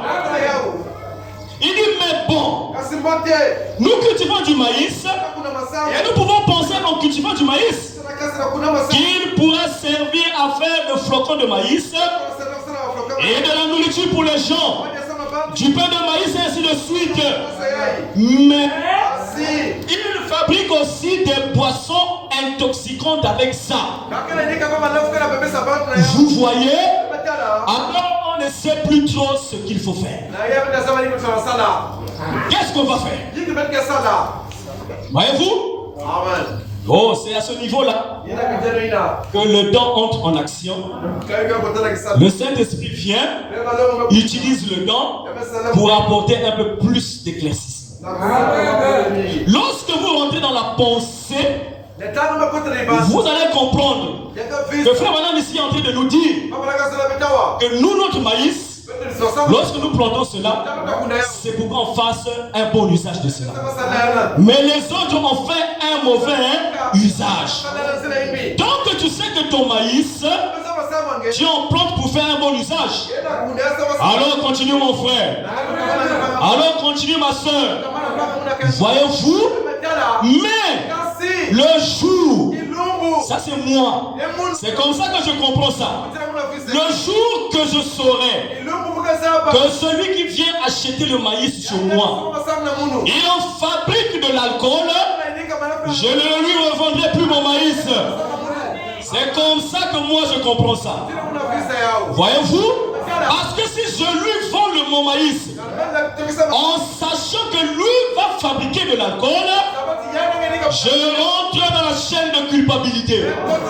Parce qu'en ce moment-là, je connais que le maïs là, c'est pour fabriquer la boisson alcoolisée. Est-ce que nous comprenons cela? Oh, peut-être qu'il y a encore le raisonnement. Peut-être qu'il y a encore le raisonnement dans la salle. Tu vends la boutique. Tu as une quincaillerie. Bon, mon frère Eric ici. Tu vends les machettes. Voyez-vous? Et les gens viennent acheter les machettes chez toi. La machette a été fabriquée pour un bon usage.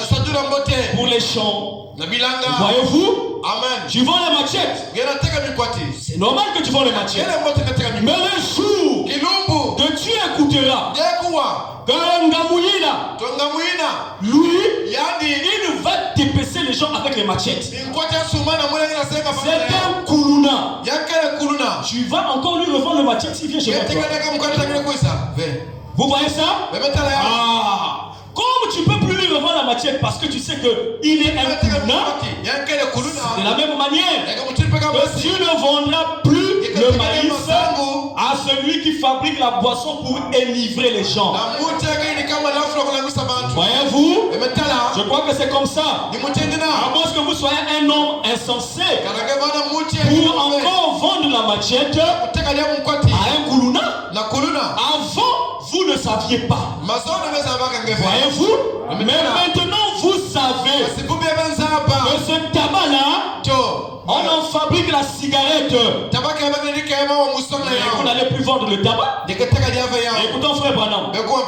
Paragraphe 131. Il dit, et si vous cultivez, vous avez un jardin de lys. Vous savez ce qu'on fait avec le lys? On en tire de l'opium. Vous savez ce qu'on fait avec le laitue? Vous connaissez le laitue, ce qu'on appelle vulgairement la salade. Il dit la même chose. Il dit il y a aussi de l'opium dans la laitue. Avez-vous déjà mangé de la laitue et remarqué comment vous vous sentez calme pendant un petit moment?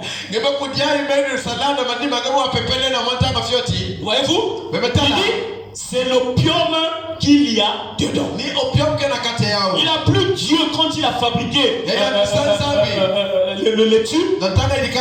Voyez-vous? Ou le lys. Il a mis de l'opium là-dedans. C'est naturel. Tu vas en manger. Et bien tu vas dormir un peu. Mais ça ne fera pas le même effet. Lorsque c'est extrait par les hommes de science. Et ils vont passer ça par plusieurs procédés. Et ça devient de la drogue. Ce n'est plus la même chose. Si tu te dis, quand je mange le laitue et qu'il y a l'opium dedans, donc je peux maintenant prendre la drogue. Parce que c'est Dieu qui a créé le laitue. Alors, tu as mal compris Dieu. Voyez-vous? Me dit, il dit c'est de l'opium qu'il y a là-dedans. Il dit savez-vous qu'il y en a aussi dans les oignons? Tous les jours nous mangeons l'oignon dans la nourriture. Il y a de l'opium là-dedans. Mais c'est pas la même chose. Quand tu vas prendre l'opium, il vient d'un laboratoire scientifique, un laboratoire de chimie. C'est pas la même chose. Me dit, savez-vous qu'il y a aussi dans l'oignon? Il y en a aussi dans l'oignon. Il dit bien sûr. Alors, vous voyez, ça dépend du but dans lequel vous le faites. Voyez-vous? Votre but, c'est pour que votre maïs puisse servir à fabriquer les flocons de maïs. Les popcorn. On fabrique la farine de chouchou, l'aliment de bétail. Voyez-vous? Ce n'est pas pourquoi on fabrique l'alcool. Et quand un chrétien est de nouveau, vous ne supporterez pas. Et avec votre maïs, on fabrique le whisky. Paragraphe 132. Oh, mon temps est passé. Oh, il reste une minute. J'en demande encore 10, monsieur le diacre. Paragraphe 132. Il dit, mais je dirais ceci. En tant que frère chrétien qui s'adresse à un frère chrétien. Il dit, si vous avez un champ de tabac, vendez-le à quelqu'un d'autre et tentez votre chance avec le maïs. Amen. Vendez-le à quelqu'un d'autre et tentez votre chance avec le maïs. Je crois que ce serait mieux. Vous voyez? Parce que sans doute qu'il cultive ça pour il cultive ça sans doute pour l'alcool, pour la cigarette. Voyez-vous? Et vous abandonnez ça. Tentez votre chance à autre chose. Regardez autre chose à faire. Voyez-vous? En 2024. En 2004. Lorsque j'avais ma licence en économie dans la poche, j'avais ma maîtrise en économie du développement dans la poche.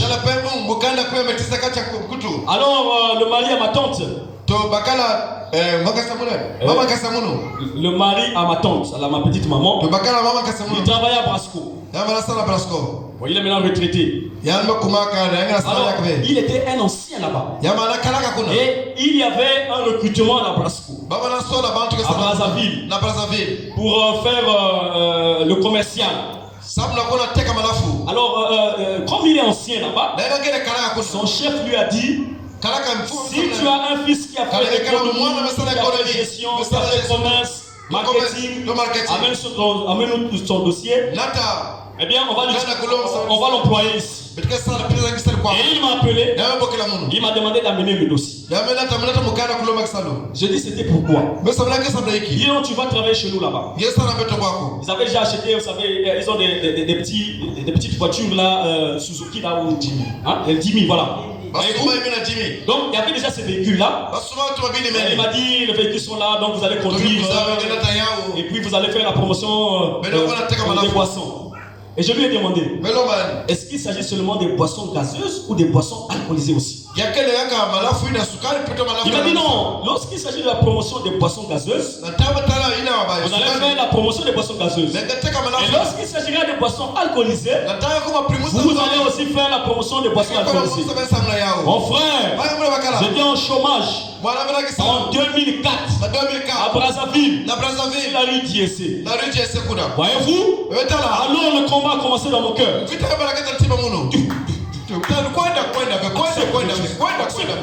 Accepte, dis maman, dis ma chance. Tu es en chômage. Voyez-vous? Il a eu ce combat-là en moi. Mais Dieu m'a donné la sérénité. J'ai dit au mari de ma tante, je dis merci d'avoir pensé à moi. Mais je ne peux aller travailler là-bas parce que c'est contraire à ma foi.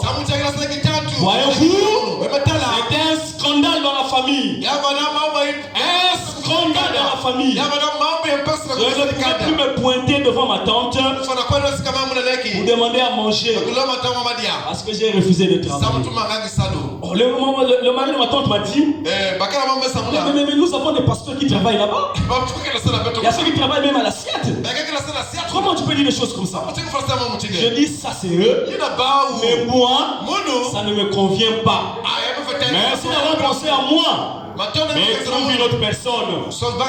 Voyez-vous, c'était un scandale pour eux. Mais je crois que les saints ont applaudi pour moi. Et Dieu a accepté cela. Voyez-vous, oh, je vais conclure. Habakkuk chapitre 2, le verset 15 dit. Si quelqu'un le trouve ça, il peut lire. Habakkuk chapitre 2. C'est dans l'Ancien Testament. Avant Zacharie.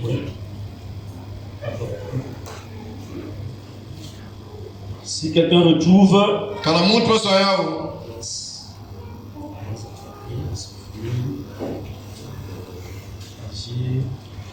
Voilà, Habakkuk chapitre 2, le verset 15. Il a dit ceci. Malheur à celui qui fait boire son prochain. À toi qui verses ton outre et qui l'énivre afin de voir sa nudité.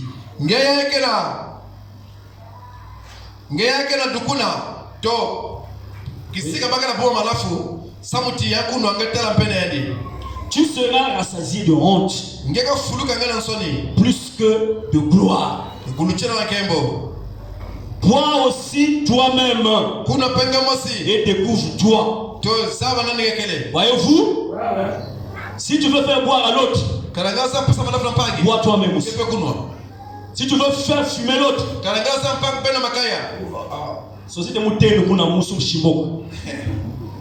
et toi aussi tu prends 100 francs, tu donnes. C'est pas moi qui bois, c'est lui qui boit. Non. Toi aussi, tu as participé à son péché. Voyez-vous? Amen. Oh, celui qui est mon bien, quoi. Bon, Bon, ça y est, ici, à Pointe-Noire, les gens aiment boire. Hein. Voyez-vous, tu arrives chez quelqu'un, il ne va pas te présenter la nourriture, mais il va te présenter la bière.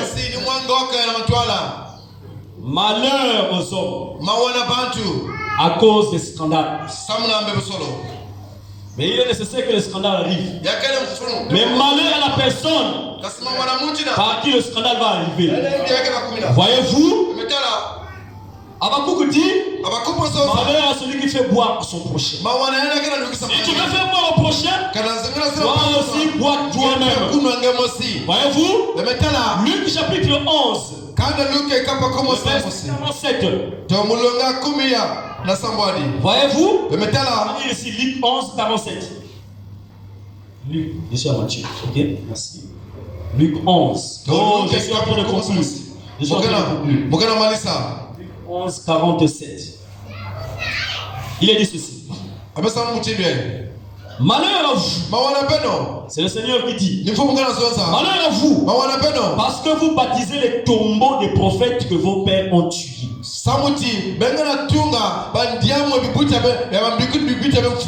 Vous rendez donc témoignage aux œuvres de vos pères. Et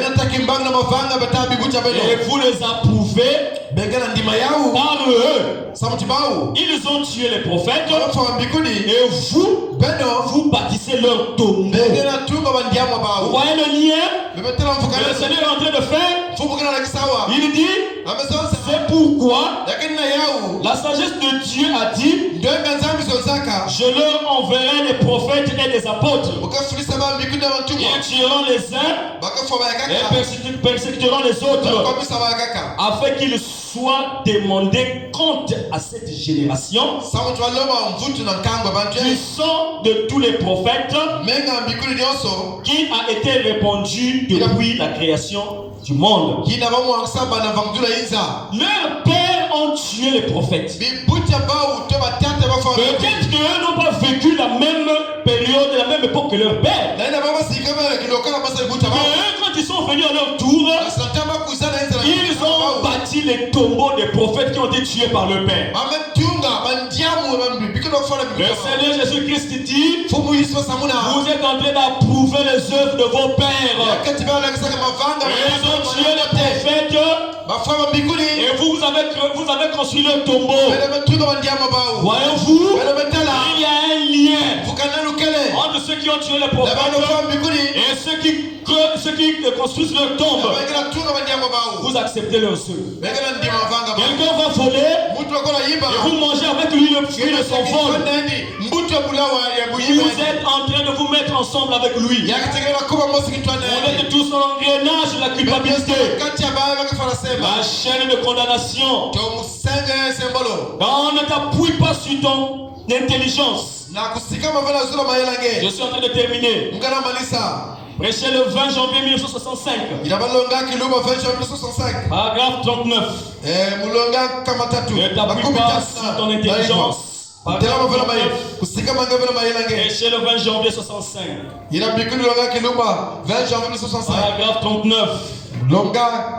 Abraham dit ceci. Or la boussole, c'est le Saint-Esprit. Et votre poteau d'attache, ce serait l'étoile polaire. Il dit alors, le Saint-Esprit vous dirigera toujours vers la parole. Le Saint-Esprit ne vous conduira jamais vers quoi que ce soit d'autre que la parole de Dieu. Alors, comment un homme pourrait-il accepter un credo alors que c'est contraire à la parole et continuer quand même à prétendre avoir le Saint-Esprit? Le Saint-Esprit vous dirigerait dans une direction opposée à celle-là. Il faut le Saint-Esprit pour que lui vous dirige vers la parole. Car il est la parole. Il est la parole. Et il peut seulement, de même que l'aiguille aimantée de la boussole peut seulement se diriger vers le pôle nord, qu'elle peut seulement être attirée dans cette direction-là. Ainsi, comme le Saint-Esprit est l'auteur de la parole, que c'est lui qui l'a écrite et que c'est lui qui l'a vivifiée, comment peut-il diriger la personne vers quoi que ce soit d'autre que la parole? Le Saint-Esprit ne vous amènera jamais loin de la parole, à faire autre chose, à être dans le commérage. Voyez-vous, à briser la parole de Dieu, à participer à ce qui est contraire à la parole de Dieu. Ça, c'est pas le Saint-Esprit. Paragraphe 40. Il dit alors, quand quelqu'un prétend avoir le Saint-Esprit et qu'il accepte quelque chose qui est contraire à la parole, on peut voir par là que ce n'est pas le véritable Saint-Esprit qu'ils ont. Vous dites que vous avez le Saint-Esprit, mais vous pratiquez ce qui est contraire à la parole. Vous ne respectez pas la Constitution. On peut voir par là que ce n'est pas le véritable Saint-Esprit que vous avez. Il se pourrait que ce soit un esprit. Il se pourrait. Et ce qui est en vous là, c'est un esprit.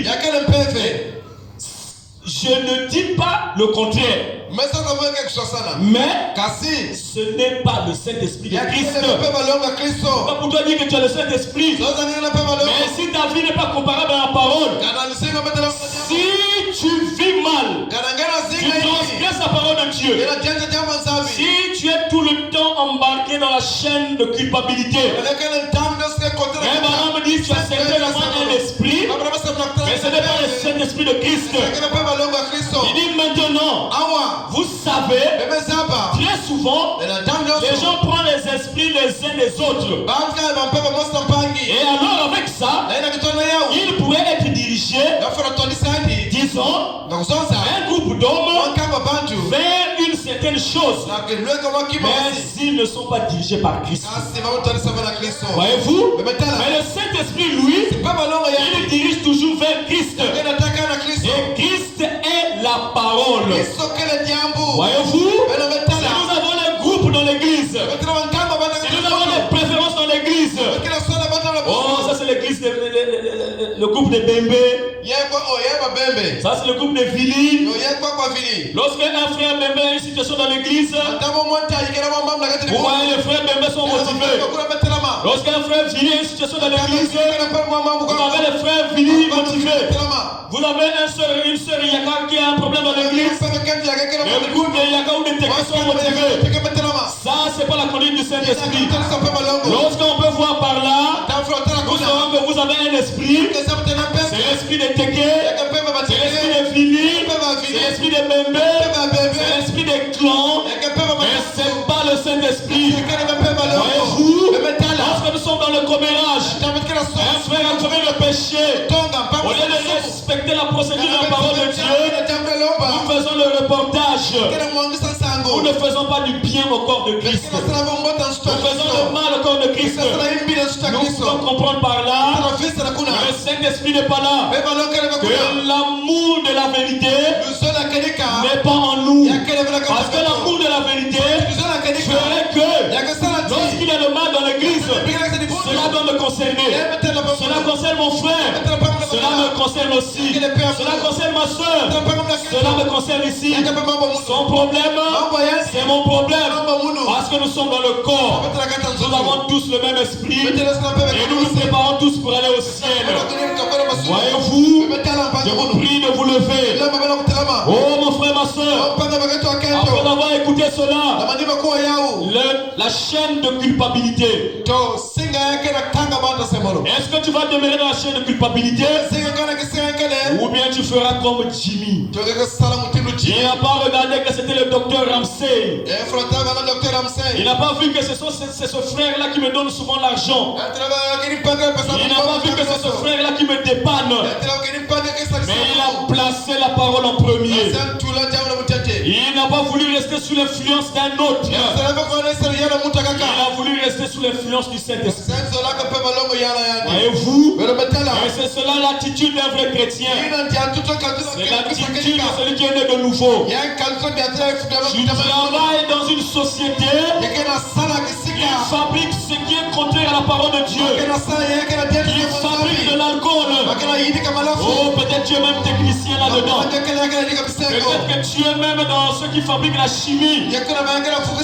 Frère, si tu es né de nouveau, ton cœur va battre parce que tu participes au péché d'autrui. Tu es parmi les maillons de la chaîne qui fait que les gens transgressent la parole de Dieu. Alors commence à prier ton Dieu.